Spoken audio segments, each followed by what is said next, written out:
You may be wondering what the steps are to start potty training a child with autism or a young preschooler or even toddler showing signs of autism. I am covering that today.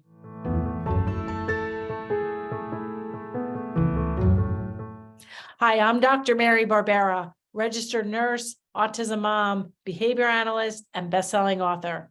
Each week, I bring you some of my ideas about turning autism or signs of autism around. So if you haven't subscribed to my YouTube channel, you can do that now. So today we are sharing a small excerpt all about how to get started with potty training, which is super valuable. Let's get to it. I have decided to start potty training. What do I do next? Yeah. So, it's important that, everybody be on the same page. So if you're a mom listening, or if you're a professional listening, if the child's going to school and home, if you're going to start it one place or the other, which is okay. Like, I've seen that work. I've seen potty training happen at home and then, not happen at school. I've also, I feel like the Fox and Azrin book has been kind of your classic behavior analyst model to use, but it was written in 1972. There's actually punishment involved with that. It's just positive practice, which is actually a punishment procedure. Back in 1972, people were doing things way differently. So now we want to have a positive approach. We want to have it doesn't have to necessarily be, like, from my perspective, it doesn't have to be an all or nothing. We are potty training starting on Monday. We are going from all diapers to all underwear during the day. Like, to me, that is, as a mom and as a behavior analyst and a nurse, but like, when you do that, kids have bowel movements on the sofas, in their car seats. Like, it's punishing to the parent to have disaster happen. So I am also on the thought process that we can say we're going to potty train from 9 until 12 when I have the therapist coming over to keep a close eye, when I can keep him gated in the kitchen area with tile floor that can be easily cleaned up, or a shower curtain liner laid out on the family room floor underneath the table and chairs where the child's going to sit. We are going to put on a pull-up to go in the car. We're going to put on a pull-up to go to school. We're going to put on a diaper at night. So I think that's a very different, and I don't even know if I mentioned this in chapter 12 of my book, but I am all about, like, let's not go crazy here. Yeah. We can do it systematically. And I mean, some people, I had this one mom of a not even 3-year-old, and I was usually with the dad. The mom was a nurse and the dad worked evening shift or night shift or something. So usually the dad was there and the mom was there the week I went. And I was like, oh, you took, some time off. And she said, yep, I took this week off. I'm going to potty train Johnny. And I'm like, what?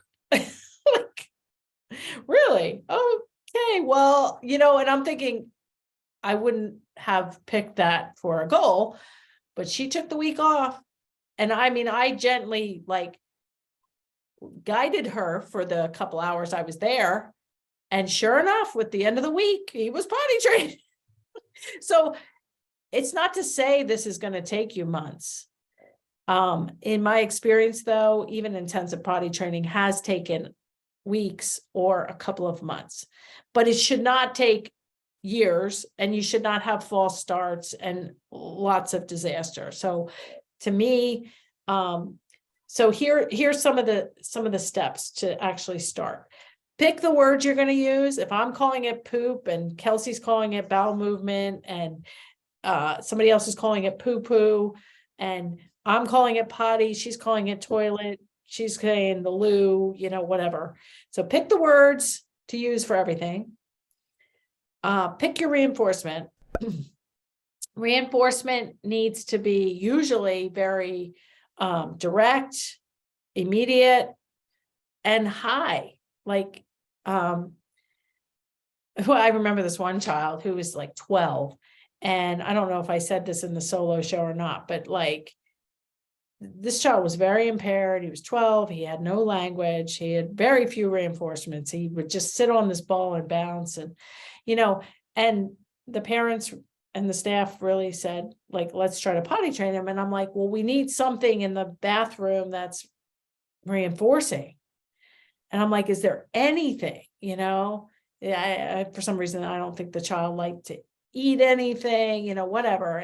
And so some of the aides are like whispering, well, no, don't tell her that. Don't tell me what's the reinforcement? What's the idea? And they're like, he loves it when it rains and you pull out an umbrella. He loves to see it twirl. I'm like, well, that's perfect. We could get a little tiny umbrella. We could pop it out and we could twirl it like after he peed. Like that would be, so think out of the box. What would it be? Usually for kids on the spectrum, stickers are not going to be reinforcing enough. They have to like cash in the stickers to buy something. It's more immediate, but you can't afford to be presenting presents every single time. But for the first time that a child pees or poops, it might have to be something like a bigger thing. I have seen people where they buy something really that the child really wants and put it on a mantle and be like, well, as soon as you pee, you get that, and they get it. That I think is more extreme. I would just do something. Sometimes one of the steps here is extra liquids. So if you can find like ice pops or lemonade or something that the child really likes, then you kind of kill two birds with one stone, where you give the reinforcement and it actually provides extra liquid for more trials.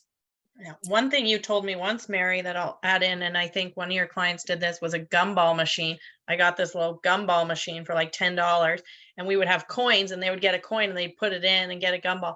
And the funny thing is, my one son with autism didn't even want to eat the gumball. He wanted to put it in the toilet and watch the color. So we would flush the toilet, get our gumball, or flush the toilet, wash our hands, get our gumball, put the gumball in the toilet and watch the color. That's funny. Fade off the gumball. I never heard that. We also want to decide on the schedule. Usually I recommend scheduled sits of like 45 to 60 minutes apart, maybe 30 minutes, but we're going to be doing extra liquids.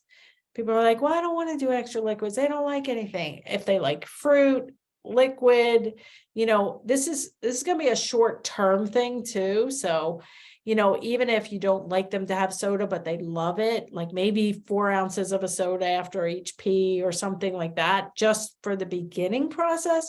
Lemonade, those sorts of things. Ice pops, really good idea. The scheduled sits are going to be, like I said, 30 to 60 minutes apart, but you're going to have extra liquids so that they're going to have to be going more. And the reason for that is you want to get a lot of trials in, especially if everybody's on top of it. You're only potty training for this period and everybody's on it, and you want a lot of trials. And then you're going to have to decide on reinforcement for staying dry, sitting on the potty, and peeing. Some kids, and this is a common question we get, well, my child cries when you bring them into the bathroom. So what should you do? Well, that means that you have to pair or repair the thing they're crying about. You may have to repair the bathroom. You may have to, at school, go into a handicapped bathroom that doesn't have automatic flush toilets or something. If something is making them cry about a certain bathroom or sitting on the potty, you're going to have to kind of go back to the basics and repair everything, which you can't bring a child in a bathroom and work on potty training if there's crying. Like, you just can't. There's not going to be learning. There's not going to be success if the child's crying. And then the fourth step, so it's extra liquids, scheduled sits, reinforcement. And then the fourth thing you're going to have to decide on to plan is what data you're going to collect. In the potty training free guide, I do have some recommended data sheets that you can use, can adapt data sheets. You do need data. If you're going to use intensive potty training and you were going to get to the end of this, you're going to need some data. I hope you enjoyed that small excerpt from podcast number 211. If you did, check all the details. You can watch the whole podcast interview where I answer the top 5 questions about potty training. And for more information about joining our online course and community, you can attend a free workshop at marybarbera.com/workshop. And I'll see you right here next time.